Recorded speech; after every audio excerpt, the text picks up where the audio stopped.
Today from the Melbourne property market frontline.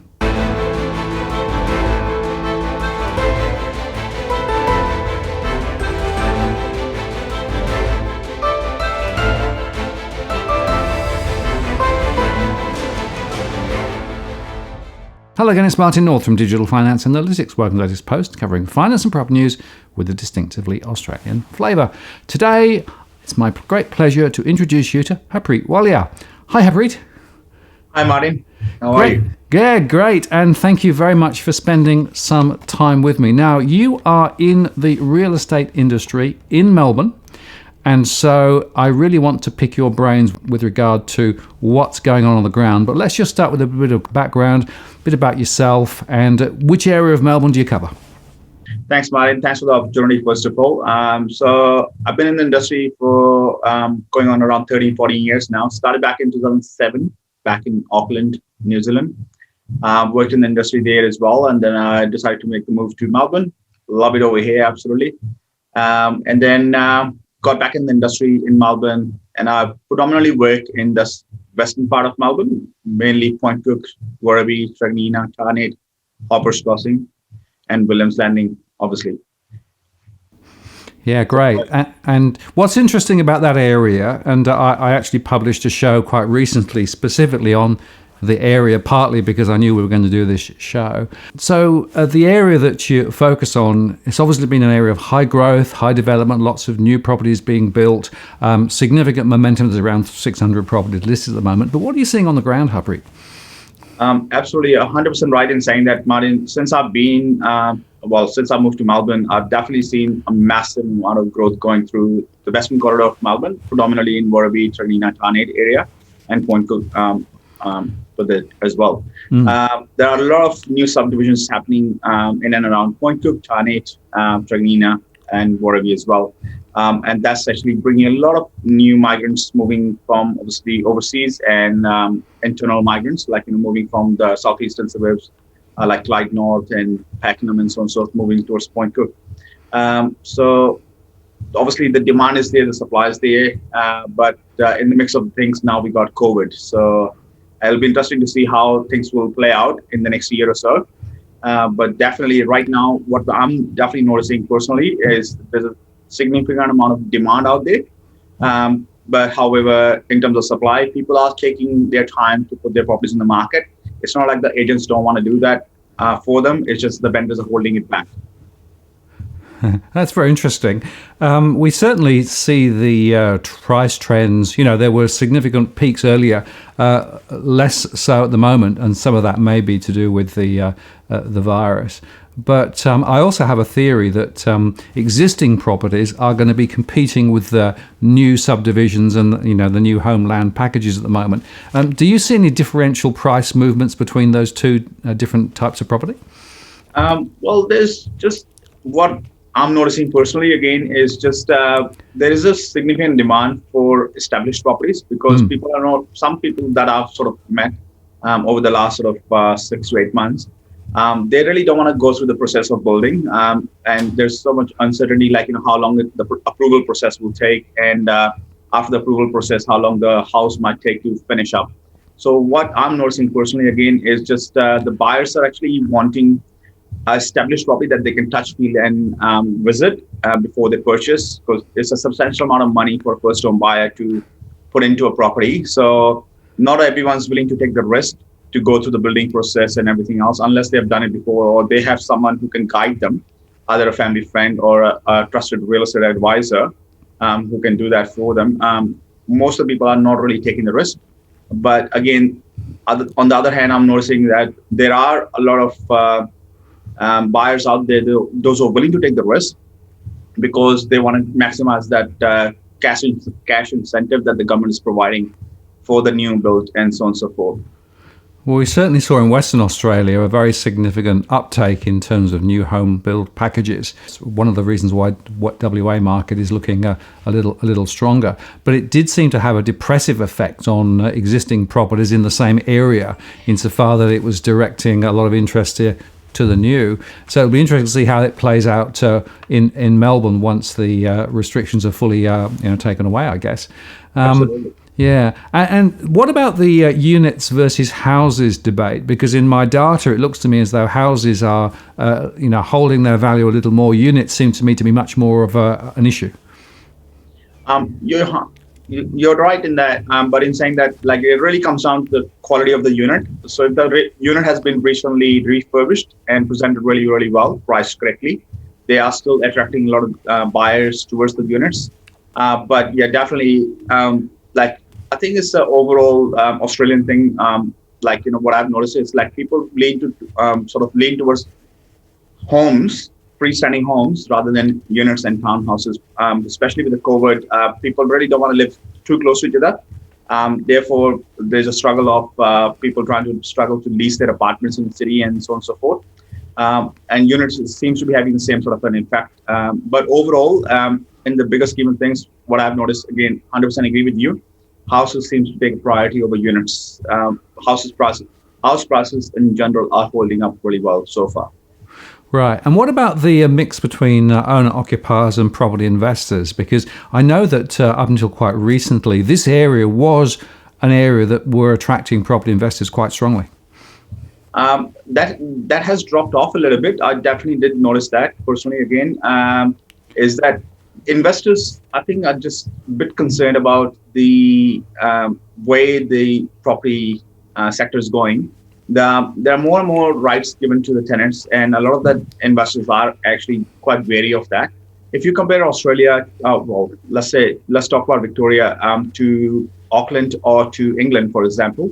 In New Zealand and in England, the rights for the landlord and the tenants seems to be on par, where over here seems to be the other way around. So, for example, the laws around pets and laws around putting a nail into the wall, you don't have to have permission and so on and so forth, and so many other laws out there. The vendors, or like the investors, starts to sort of be a bit more concerned about, hey, hang on a second, it's my property and I don't have a say in it most of the time. So that has actually put a lot of investors off investing, and a lot of them have actually sold off their properties. They don't want to go through the headache of dealing with the issues with the tenants and so on and so forth.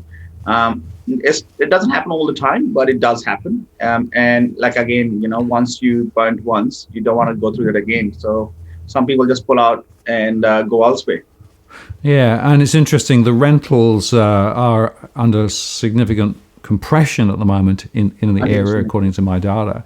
And we also have seen quite a few property investors who have held property, indicating that they may well decide to sell now because the capital growth is very limited, the rents aren't necessarily working the way they hoped. And so it becomes more a question of to what extent will first-time buyers and other owner-occupiers replace the property investment sector. And I guess in this particular area, that will be quite an interesting issue to track ahead. Yeah, 100% right. It will be interesting to see how things play out after the JobKeeper and the job seeker finishes. Because obviously eventually it's going to run out. Government can't carry on with it forever. But in saying that, at the moment, some of the first-time investors are actually trying to maximize the opportunity that they have with the lower interest rates and so on and so forth. Yes. To see if they can actually pick up their first investment property, or the second-time investors are trying to see if they can pick up the second investment property and so on and so forth, off the back of the interest rate drops. But at the same time, then you see the other side of it is basically people are losing jobs. So husband and wife who were thinking of actually investing in a property, all of a sudden the wife or the husband loses a job. That affects their income stream and so on and so forth. So they're holding back on that. And also, I think there are, what I'm sort of hearing in the marketplace out there, a lot of the wannabe investors or already in the market as investor couples, they're saying what, I think we'll probably wait off and see what happens after the JobKeeper and Seeker runs out in March. And then, the aftermath of that might have a better opportunity for us to actually tap into. And of course, banks are not all the banks are actually passing on the rate cuts as frequently as there should be. But again, that has always been the case in Australia, from my memory at least. Well, yeah, people have to shop around themselves rather than just expecting the banks automatically to cut That's right. rates. I mean, there are some tremendously low rates available, as I discussed with Steve from Canstar the other day. I'll put a link to that to show if people are interested. And of course, the other interesting thing in this area is there is a high level of mortgage stress relative to other parts of Australia. I am seeing a number of households who are under significant financial cash flow issues, and that is definitely putting a bit of pressure on. Some of those are also enjoying at the moment the principal and interest repayment holidays. They are coming to an end, and in some cases we are seeing now people going on to interest-only loans, or indeed just getting another further extension, so, up till March next year, but with a very strong sense that they're going to have to sell their property to be able to escape the trap they're in. So are you seeing any forced sales coming through yet, or do you think that's too early?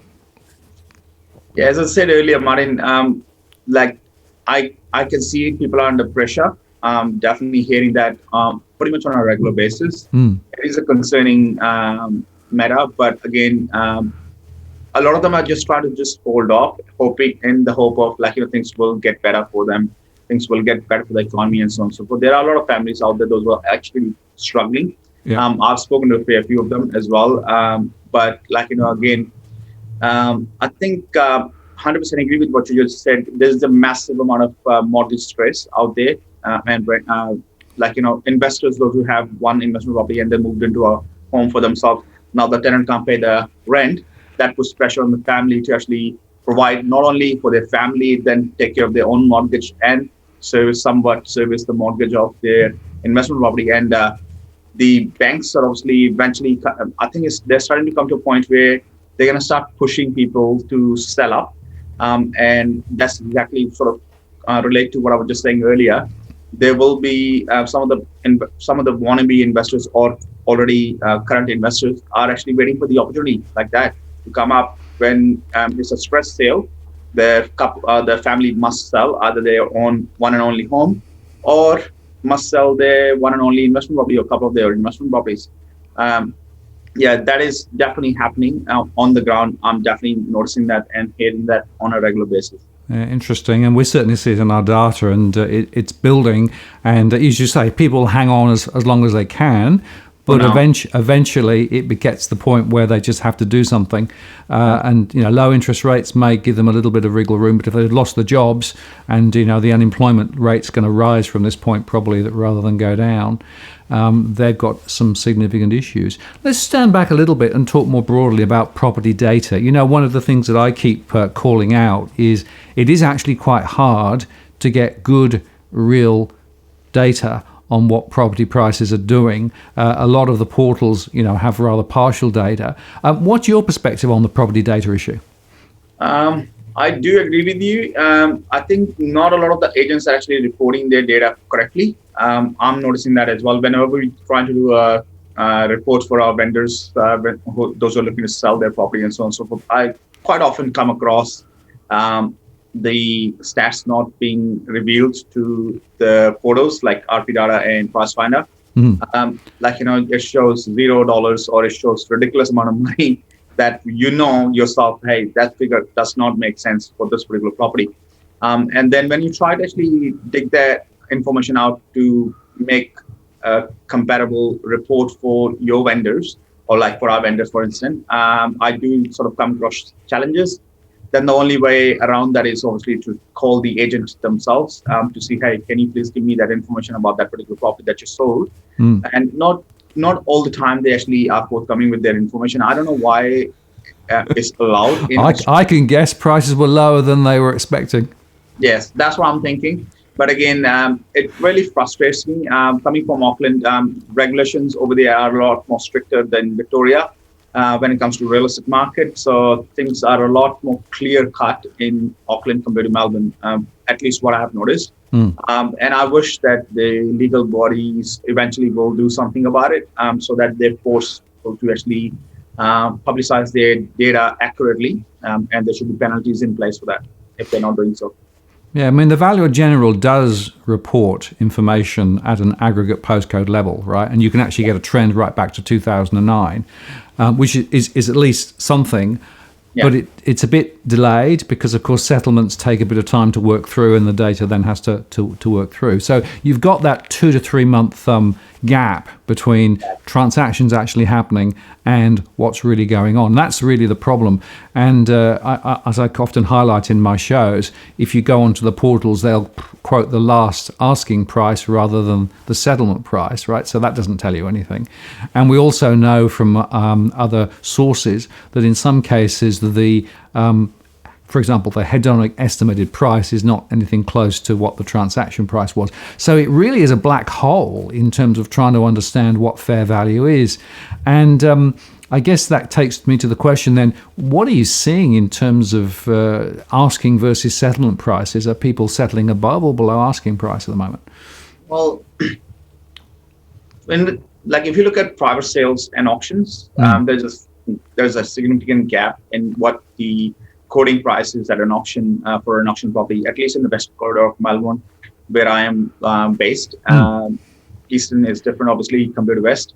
But when it comes to private sales, right now, after the lockdown has sort of eased a little bit, properties are selling within the asking price range because there's just, as I was saying, at least again, I'm noticing that seems to be a lack of supply of fresh stock coming on the market. What I mean by fresh stock is like fresh stock that is ready for sale in terms of presented correctly, priced correctly, and positioned correctly, and marketed correctly. Where if the property's been sitting on the market for a while, the owners are still hopeful somewhat that the recession are easing, so they'll probably be able to get the price that they were hoping that they will get probably 5-6 months ago. But that quite often really doesn't play out because what they don't realize is that the new stock has come onto the market, which is much more correctly priced, correctly presented, positioned, and marketed really well as well. And obviously, as we all know, whenever a new property comes on the market, it goes to the top of the page and then it drops down from there on and so on and so forth. So that new property is catching more eyeballs than the older property, unless the owner throws more money at the marketing campaign of it. People are actually going to miss it.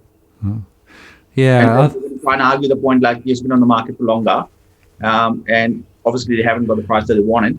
So, Well, I was quite surprised by the number of properties. I mentioned roughly 600 in the area, but quite a high proportion have been on for more than 6 months. 100% agree. Yeah, absolutely. Well, again, it really comes down to the presentation of the property and the price point of it. Because obviously, at the end of the day, buyers are the interest rates are very low, but at the same time, how much longer is going to hold off like that for? And when the interest rate drops, it's a well-known fact. That tells you that the economy is not doing so well. So a lot of the buyers are actually quite wary. The internet has actually given the power to the buyer to be able to do their research before they jump into the market and say, okay, if I buy this at this price today, at the interest rate that we are at today, yes, I can service it. Well, what if the interest rate starts to go up all of a sudden? Will I be able to service it, or will I have to sell? If I have to sell, then I probably won't want to take the risk because I really don't want to put my family at risk. Yeah, absolutely. And that is, of course, a very significant issue for people. It's a long-term commitment, and sometimes in the heat of the moment, people enter into transactions that they then subsequently live to regret. Last question in terms of the market mix. Auctions versus private sales, what's the current mix between the two? I think, again, just coming to Point Cook, Werribee, Tarneit area, auctions really took off back in 2017. The market was booming, obviously. Yeah. And they have taken a bit of a hit. Right now, there are auctions happening, but a lot of the times they get passed in or they sell just at the reserve price or thereabout or afterwards and so on and so forth. Private sales seems to be the way to go, especially for this part of Melbourne, from my experience. But again, a lot of the buyers are wary of bidding at auction as well because the price bracket is 500,000 to 600,000. They got a pre-approval, but it's conditional upon bank valuation and so on and so forth. So really, they don't have the freedom to go out and spend money that they don't own. They don't have it in their own pocket. They're relying on the bank to actually come and fund it for them. Auctions, again, a lot of the vendors are quite wary of it as well. The ones I actually meet, at least, they're saying, like, I don't feel comfortable personally with auctions. I said, well, I understand that you're the vendor, not the purchaser. So stop thinking like for the purchaser. But at the same time, they got a good point. They said, look, if I'm a buyer and I want to go and buy a property at an auction, I need to be able to have 5 or 10% deposit upfront and then have it unconditionally approved so that I can actually go ahead with the purchase. Otherwise, I'll run the risk of losing that deposit, right? Full stop. So I really don't feel comfortable. And then that actually shrinks the buyer pool as well for that particular property, because not everyone's ready to purchase at an auction. And the people, those who sort of tend to buy investment property from the southeastern suburbs of Melbourne or Sydney or overseas, in the western corridor of Melbourne, they're cashed up. They got the money to go ahead and purchase, but they're looking for a bargain. They don't want to pay the top price. So it's a catch-22. I think it really comes down to who you ask. But again, auction versus private sale, to answer that question, private sale seems to be taking the cake at the moment. But auctions, I think, eventually will catch up when the market sort of picks up a little bit. Right. And what about viewing? Is it now open to take people round, or are there still limitations on limitations? Again, no open homes are allowed. You can't publicize a time for an open home or private inspection for that matter. So you can, what we have been doing is we're trying to book, still trying to stick with the time slots and everything else. And we're still trying to actually make sure that we are keeping a safe distance between ourselves and the purchasers that are coming through. It's just really, I think, for our safety and for the safety of the wider community out there, we're just going to do the right thing. And if everyone chips in and do the right thing, I'm sure we'll come out of it much more stronger than we are today. Absolutely. Well, it's interesting, isn't it? Because sales are still happening, but it is a little bit more of a hurdle to get a sale done. So final question for today. What do you sense the property market is going to do over the next 6 to 12 months in the area that you're looking at there? Yeah, good question. I wish I could answer that. But get the crystal ball out. Yeah, I'll do the best I can. So from my experience, again, from what I'm seeing on the ground, personally, again, market is doing really well from my point of view. Whatever properties that we put on the market recently, if it's presented correctly and priced correctly, which most of them are, they are actually getting multiple offers on them. And we are seeing a bit of a buyer's war going on. People just want to get in as quickly as they possibly can because they're wary of the fact that their pre-approvals are about to run out. Their lending criteria, bank's lending criteria might change. Their personal situation might change. While they have both husband and wife have jobs, or if it's a single person buying the property, while they have a job, secure job, well-paid job, and they got the pay slips coming through, they can support the mortgage for the property. They just want to get in. And if push comes to shove, once they're in and they lose a job at that time, they can go to the bank and say, hey, look, can you give me a bit of a relief for the mortgage and so on and so forth. So people are just trying to cash in on that opportunity. They don't really want to, most of these buyers are first-time buyers. They're renting and they're just sick and tired of property managers calling them saying, hey, you haven't paid your rent. Can you, come to an agreement with the landlord so we can actually make it work for both parties? So they really don't want to be receiving those calls. And one of the buyers in particular said that to me and said, look, I just got to a point where, my job was in place. My wife was still working, but our hours have dropped, right? We had a bit of a saving. And it got to a point where, we were starting to eat into our savings. So we decided we're going to call the the agent and ask for a rent relief, which they ended up getting through the dispute resolution team, but that obviously didn't work out in the favor of the vendor of the property, but worked out in the favor of the tenant. So their savings started to increase a little bit quicker, and they now have got substantial amount of money, good amount of money, to be able to go and purchase a property and put a solid deposit down. But at the loss of the landlord, I don't think it's fair. I understand their pain as a tenant, but you got to be fair with both parties, I think. Yeah, well, I've certainly seen that. I've also seen the superannuation withdrawals also being turned into a deposit to buy a property. And, there are a number of people who've definitely done that in recent times. Yeah. My theory is that opportunity is passing. And one of the reasons why I think the forward demand will be quite a lot lower than many people think is because the unemployment's going to be higher, income's not growing, those artificial stimulus measures such as pulling down super, or as you say, the rental holidays are disappearing. So I'm not sure that demand will be that strong into the middle of next year, and we're going to see probably more properties coming onto the market as the pressure on mortgages and on mortgage stress build as well. So it'll be really interesting. And to me, the missing piece of the puzzle is what's going to happen with migration, because obviously one of the drivers in this particular area that we're talking about has been quite high levels of migration, as you said, from interstate or indeed from international sources. And without that there, it looks to me as though the supply-demand disequilibrium is probably going to be stronger into next year. So that's one of the reasons why in my modelling, I'm suggesting that prices will probably go sideways or down, depending a little bit on what happens with the virus. Yeah, I agree with you. I think to a point where I strongly feel right now the market is sort of on a bit of a rise. There's a lot of demand, and a lot of the vendors are still holding back on putting their properties on the market. Eventually, it will come to a point where the banks will start to force them to do it. Otherwise, the bank will just go and do it for them, which is going to be quite unfortunate. But it is going to be the reality for a lot of the families out there. I would really feel sorry for them, but unfortunately, that's just the world we live in right now. But in saying that, once the mortgage holidays are over, the job keeper seeker is finished, come March, April, I think we'll see a different kind of market. Definitely, I think there's going to be a bit of a correction of the market. I think probably that's the right word to use over here. There is definitely going to be a correction.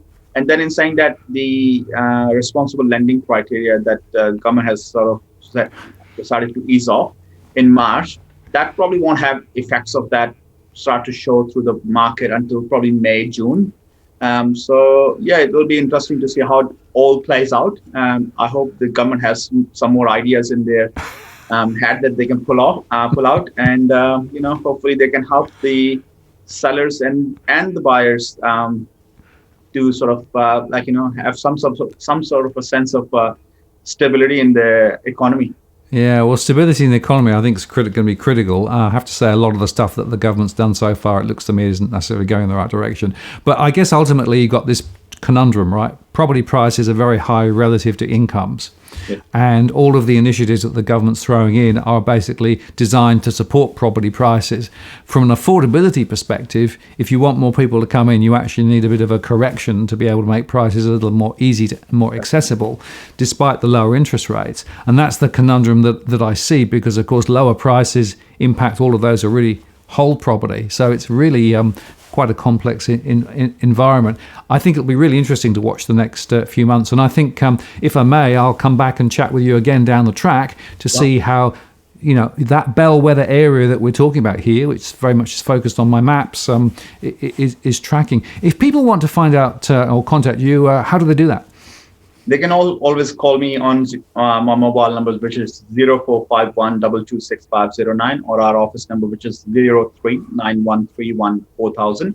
Or they can just drop me an email at harpreet.walia@fletchers.net.au. I can also provide you with my website address so they can click on that and get my information if they haven't had the chance to actually write it down. Great. We'll put the links below. Terrific. Yep. Thank you. But just what you just said, incomes have always been lower than the house prices, and I think that has been the case for years and decades, and I don't think that will change any time soon. Yeah.